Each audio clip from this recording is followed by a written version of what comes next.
هالو جيرلز، عاملين ايه؟ النهارده هنتكلم عن جسم التفاحه، وهو فيديو وان اند اونلي. مش هتحتاجي اي فيديوهات تانية تشرح لك اي حاجه في الموضوع ده. هيتبقى تب بسيطه هنبقى نشرحها في فيديو لوحدها ان شاء الله، بس الخلاصه كلها تبقى هنا في الفيديو ده. فركزي معايا وركزي في الفيديو للاخر، عشان كل ما بنمشي مع بعض خطوه بخطوه كل ما بتلاقي تفاصيل اكتر واكتر. اول حاجه هنتكلم عليها ايه هو اصلا شكل جسم التفاحه، عشان في ناس فاكره ان هي جسمها تفاحه وهي جسمها ولا تفاحه ولا حاجه. شكل جسم التفاحه انت بتبقى دهونك كلها في منطقه الشست او الصدر وحوالين البطن. اتفقنا؟ خلينا نتفق بقى ان الدهون في المنطقه دي هي مش بس مشكله شكل، مش بس مجرد بطن شكلها بيضايقك، لا هي كمان مشكله صحيه. ليه؟ لان الدهون او تراكم الدهون حوالين منطقه البطن والجناب واسفل الظهر اللي هي العوامه اللي بيتقال عليها العوامه، مرتبطه ارتباط مباشر وغير مباشر بامراض السكر، مقاومه الانسولين اللي هو بيؤدي اصلا السكر، الضغط، الكبد الدهني، لان الدهون بتبقى فيسرال فاتس، يعني دهون حشويه حوالين الاعضاء الداخليه. عشان كده دايما الكبد الدهني مرتبط بدهون البطن. بتبقى فاكره ان مشكله جسم التفاحه ان هي لو عملت دايت كده الموضوع خلاص، انا هنزل دهون، انا عندي شويه دهون محتاجه انزلهم وخلاص. هيفضل شكل جسمك هو، لان الموضوع مش مرتبط بوزن معين، ان انت وزنك عالي او وزنك قليل. في بنات رفنوعه بس رسمت جسمها على شكل التفاحه، لما بتتخن شويه الدهون بتتراكم في اماكن التخزين بتاعه شكل التفاحه اللي هي منطقه الصدر وحوالين البطن او اللي هي العوامه في الجزء العلوي عموما من غير الكتاف والدراع. فالموضوع ملوش علاقه بانا وزني كام، هو ليه علاقه بشكل جسمي ايه، جسمي بيخزن دهون فين. دي تودينا لحته ان موضوع مش دايت، لان لو الموضوع الدايت هيعمل لنا ايه؟ هينزل لنا في الوزن اوكي، وهينزل لنا دهون، بس هياخد مع الدهون شويه حاجات تانية، ينزل دهون وميه وعضلات وحاجات تانية لو انت مش بتتمرني. عشان كده دايما بنلاقي ناس ممكن تكون جسمها رفيع، انت تشوفيها في الجيم تقولي لها انت جايه اصلا تعملي ايه؟ هي جايه عشان تغير شكل جسمها، هي رسمه جسمها مش عاجباها، مش وزنها. نفرق ما بين الوزن وما بين شكل الجسم. شكل الجسم بقى بتاع النهارده ممكن عادي تكوني رفيعه، بس شكل الجسم على شكل تفاحه فمضايقك، فانت عايزه تغيري شكل الجسم ده. هل لو انت رفيعه هتبقي ساعتها محتاجه دايت؟ لا، لان انت اصلا رفيعه، انت مش عايزه تخسي اكتر من كده، انت بس عايزه تغيري شكل جسمك. الحته دي بقى هي اللي اسمها بادي ريكومبوزيشن، ودي اللي احنا محتاجين نشتغل عليها. احنا مش محتاجين نشتغل على نزول الوزن.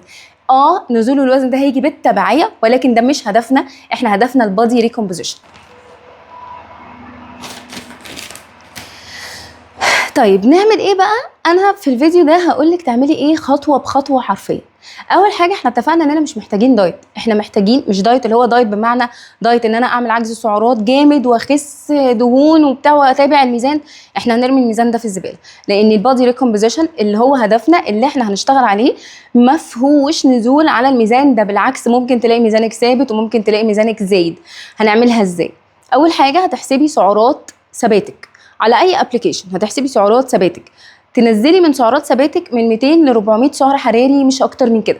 تيجي تقولي لي طب ما ال 200 400 سعر حراري دول مش هيخسسوني. يا حبيبه قلبي، ما احنا مش هدفنا اصلا نزول وزن، احنا هدفنا تغيير شكل جسمنا. تغيير شكل جسمنا ده معناه ان انا قصاد الدهون اللي انا عايزه انزلها دي انا عايزه ابني كتله عضليه في اماكن تانية عشان اعمل تناسق في شكل الجسم. يعني زي ما انت فوق عندك فيه دهون كتير ما بتنزلش، كمان رجلك رفيعه، عايزين نشتغل على حجم رجلك انه يكبر شويه، زي ما عايزين نخسس فوق. هي دي الفكره، احنا عايزين ننزل الدهون اللي فوق ونكبر حجم رجلينا شويه عشان يبقى فيه تناسق في شكل جسمنا. احنا قدامنا اننا ننزل دهون ونزيد كتله عضليه، وده مش هينفع نعمله بعجز سعرات كبير. لو عملنا عجز سعرات كبير هننزل في الوزن زياده كبيره، وده معناه اننا نزلنا عضلات وميه مع الدهون. هنعمل ايه بقى؟ هنحسب سعرات ثباتنا، هننزل منها من 200 ل 400 سعر حراري، هناخد الناتج اللي طلع اللي هو لو سعرات ثباتنا مثلا 1500 مثلا او سعرات ثباتنا 1500، شلنا منها 400 سعر حراري، اتبقى 1100. ال 1100 دول هنوزعهم على نسب الدايت بتاع اللو كارب، اللي هي من 20 ل 30% كارب و10% فاتس والباقي بروتين. التقسيمه دي ازاي نحول الارقام اللي انا قلتها لكم دي لاكل فعلي اطباق قدامنا هشرحها لكم فيديو لوحدها، ولكن هي دي التقسيمه اللي احنا في ناس بتعرف تعملها، هي دي التقسيمه اللي احنا هنشتغل بيها. 30% من 20 ل 30% من سعراتنا هناخدها نشويات، ونشويات معينه، مش اي نشويات وخلاص، و10% دهون صحيه طبعا، والباقي بروتين. خلصنا من الدايت. التمرين بقى، وده اصلا موضوع الفيديو. هنعمل ايه؟ هنتمرن ازاي؟ اول حاجه ما ينفعش، انا عارفه وانت عارفه ان انت بتروحي الجيم فاكره ان انت لما تفضلي تتمرني تمارين بطن كتير ده اللي هينزلك دهون بطنك، وده اللي خلاص اللي هيحولك شكل جسمك. ده ممكن يزود لك المشكله اكتر. ليه؟ دهون بطن ما بتنزلش عنيده، ما بتنزلش بسهوله، فيها عضله تحتها انت عماله تمرنيها. واحنا اتفقنا اننا لما بنتمرن تمارين مقاومه ايا كان شكلها، وايا كانت بوزن الجسم او باوزان او باجهزه، ايا كان شكل تمرين المقاومه، وفي النهايه بيعمل ايه؟ هدفه بيكبر العضله. فدهون عنيده ما بتنزلش بسهوله، تحتها عضله عماله تكبر، هتبصي في المرايه مع الوقت هتلاقي بطنك بتعلى. ملناش دعوه اللي على ده ايه او سبب الزياده في حجمها. ده عضلات حاجه حلوه، بس شكلها في المرايه ما بقاش حلو، شكلها كبر. ليه؟ الدهون ما بتنزلش وتحتها عضلات عماله تكبر بتزقها لبره. انا عارفه الموضوع مش بالبساطه دي، بس فعلا فعلا مع الوقت ده اللي بيحصل. انت ممكن تلاقي وزنك ثابت وانت بتتمرني في الجيم، وزنك ثابت ما فيش اي حاجه بتتغير، بس بطنك كبرت، اتنفخت، زادت، وانت مش عارفه السبب، ومتخيله ان انت بقى عندك قولون ولا. ودي بنشوفها في الجيم كتير. فارجوكي وقفي انك تتمرني تمارين بطن عمال على بطال، عشان مش هي دي اللي هتديكي النتيجه. ايه اللي هيديكي النتيجه؟ ان انت تشتغلي انك تنزلي الدهون دي، الدهون اللي موجوده دي تنزل، ودي مش هتنزل بتمارين البطن. قلت لكم قبل كده كتير ان اكتر مكان عندنا تراكم دهون فيه كتير وما بتنزلش بسهوله، يعني اكتر مكان في جسمنا فيه دهون كتير ما بتنزلش بسهوله، ده اخر مكان هنركز عليه. فمعنى كده ان انا ولا هركز على عضلات الابر بادي كلها، ولا باوزان عاليه، ولا بحجم تدريبي عالي، ولا بشده عاليه، ولا بحجم تدريبي عالي. ولما اقول لك شده يعني بتكلم في اوزان، يعني مش هنشتغل على الابر بادي باوزان عاليه. ولما اقول لك حجم تدريبي يعني حجم التدريب بتاعك، عدد المجاميع او عدد التمارين اللي انت بتعمليها. ولا هنشتغل على الابر بادي باوزان عاليه، ولا هنشتغل على الابر بادي عدد تمارين كبير. هنقلل في الشده وفي حجم التدريبي بتاعك، وفي الفريكوينسي كمان اللي هو عدد مرات تمرين العضله على مدار الاسبوع. يعني الفريكوينسي هي مره في الاسبوع، هي اخرك مره ابر في الاسبوع، ما تعمليش اكتر من كده. قصاد ده هنركز على تمارين الرجل. ليه؟ عشان نديها حجم وشده تبان وتتناسق مع الجزء العلوي. فهنعمل الاتي: 70 ل 80% من جدولنا متركز على الرجل والجلوتس. ابر بادي مره واحده في الاسبوع، كور كامل، تمارين كور كامل، مش هنلعب بطن ابدا لوحدها. كور كامل. ايه هو الكور؟ عضلات البطن، الاوبليكس، اسفل الظهر والحوض. المجموعه دي كلها تشتغل مع بعضها، ما اروحش افضل اعمل في تمارين كرانشز. المجموعه دي كلها تشتغل مع بعضها، اسمها تمارين كور. حتى لو هتتمرنيها 3 مرات في الاسبوع براحتك، بس تمارين كور على بعضها، مش تمارين عزل للبطن. هنتجنب التمارين دي ويا اما هنتجنبها يا اما هنقلل في الاوزان بتاعتها وفي الفريكونسي بتاعها او عدد المرات اللي هنتمرنها في خلال الاسبوع. اللات بول داون، السيت درو، الشولدر بريس، واللاترال ريز، والفرونت ريز، كل تمارين الكتف وكل تمارين الشست والباك، العزل اللي بنقدر نشيل فيها كمان اوزان عاليه. انت خلي بالك هتلاقي في البول داون انت هتلاقي نفسك قادره تشيلي اوزان عاليه، هتلاقي في الشست بريس قادره تشيلي اوزان، او يعني هي الفكره ان الوزن حتى لو هو كرقم قليل، انا ممكن اشيل 2 كيلو، بس ال 2 كيلو دول الاقي نفسي قادره اشتغل بيها مثلا 10 عدات بالعافيه. اذا ال 2 كيلو ده بالنسبه لي وزن تقيل، ماليش دعوه بالرقم، رقم الوزن كام، الرقم اللي مكتوب على الوزن كام، ماليش دعوه. ليا دعوه بقدرتي انا على شيل الوزن ده عامله ازاي. لو الوزن ده ايا كان، لو كيلو، بس في التمرين المعين ده انا شغاله بيه بالعافيه، يبقى الوزن ده تقيل عليا، خلاص ده بقى اسمه بالنسبه لي وزن تقيل، ده كده بقى اسمه بالنسبه لي شده عاليه. يبقى ممنوع اي تمارين بشده عاليه على الابر بودي. اخر حاجه يا جماعه الكارديو، ده موضوع لوحده. ايه الكارديو اللي بينزل وزن؟ هو اي كارديو. في ناس بتلعب كارديو 4-5 مرات في الاسبوع وما بتخسش. ليه؟ لانها مش بتعرف تحدد الزون الصح اللي الجسم بيحرق فيها دهون.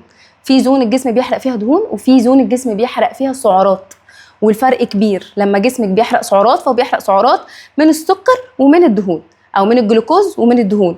لما جسمك بيحرق دهون فخلاص دخل في الزوم بتاعت حرق الدهون. جسمك دلوقتي بيحرق من الدهون المتخزنه في جسمك. دي نوصل لها ازاي؟ دي مش هتوصلي لها الا لما تكوني شغاله بشده متوسطه، وهشرح لك يعني ايه شده متوسطه. شده الكارديو بتاعك متوسطه. خلينا دلوقتي نتكلم كانك هتطلعي على التريدميل، فانت هتشتغلي على التريدميل بشده متوسطه، اللي هي ايه؟ اللي هي ماليش دعوه بالرقم السرعه كام، انا ماليش دعوه انت شغاله على سرعه 4 ولا 5 ولا 6 ايا كان الرقم ده دي اختلافات ما بين اجهزه والتانيه. انا هقول لك انت ازاي تعرفي تحددي الشده دي. الشده المتوسطه هي اللي هتخليكي قادره تكملي من 60 ل 90 دقيقه، مش هتشحري في النص، بس في نفس الوقت انت حاسه بمجهود. لو حد جه كلمك هتلاقي نفسك مش قادره تكوني جمله على بعضها، مش قادره تديله جمله على بعض. في ناس بتطلع على التريدميل بتبقى عندها قدره انها تقف تحكي مع حد، يعني وهي شغاله كده على التريدميل في حد واقف جنبها عماله تحكي تحكي تحكي، ده دي كده بتحرق سعرات، دي كده بتتحرك جسمها بيتحرك بتحرق سعرات عادي زي اي نشاط في اليوم عادي، مش تمرين كارديو بيحرق دهون. امتى اوصل لحته حرق الدهون؟ لما ابقى مش قادره اتكلم جمله كامله على بعضها، مش قادره اركز خلاص غير في نبضات قلبي ونهجاني وخلاص مش قادره، بس في نفس الوقت قادره اكمل الوقت، قادره مش جايبه اخري، مش هقف. ممكن اتكلم كلمه بس ما اقدرش اتكلم جمله على بعضها، وفي نفس الوقت قادره اكمل من 60 ل 90 دقيقه. هي دي الشده المتوسطه. انت تعبانه باذله مجهود واضح ويخليكي تعبانه ومش قادره تتكلمي، بس في نفس الوقت قادره تكملي. البادي ريكومبوزيشن بقى ده او طريقه التمرين دي، هل هي محتاجه جيم بس؟ لا، ممكن تعمليها في البيت، ممكن تعمليها من غير اوزان خالص، ممكن تعمليها عن طريق الاجهزه، اي طريقه اي طريقه. التمرين في الجيم زي التمرين في البيت، مش هتفرق جيم من بيت، المهم ان انت تتمرني. هي الفكره في تمارين المقاومه ان انت تتمرني تمارين مقاومه بالطريقه اللي انا قلت لكم عليها، تتجنبوا التمارين اللي انا قلت لكم عليها، تتجنبوا تتمرنوا بشده عاليه على العضلات اللي انا قلت لكم عليها اللي هي الصدر، الكتاف، البطن، الظهر. عدا ذلك اتمرني سواء في البيت او في الجيم بالطريقه اللي انت عايزاها. ممكن تتمرني في البيت بازايز ميه، ممكن تتمرني بوزن جسمك اصلا، وعلى فكره فعال جدا وزيه زي الجيم عادي. فالموضوع مش شرط انك تنزلي جيم، ما توقفيش الموضوع، ما توقفيش ان انت تبداي على حاجه عبيطه ان انت تنزلي جيم، مش لازم. وده بقى اللي انت شايفاه قدامك، ده جدول تدريبي 3 ايام.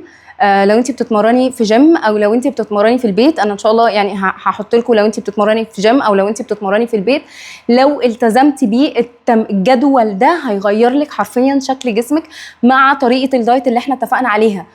ما تعمليش عجز سعرات كبير، المره المليون لو عملتي عجز سعرات كبير كل التمرين اللي انت بتعمليه ده هيروح ولا ليه 30 لازمه، لان عجز السعرات الكبير هينزلك عضلات. احنا هنعمل عجز سعرات صغير يسمح لنا نخس دهون في نفس الوقت نبني عضلات.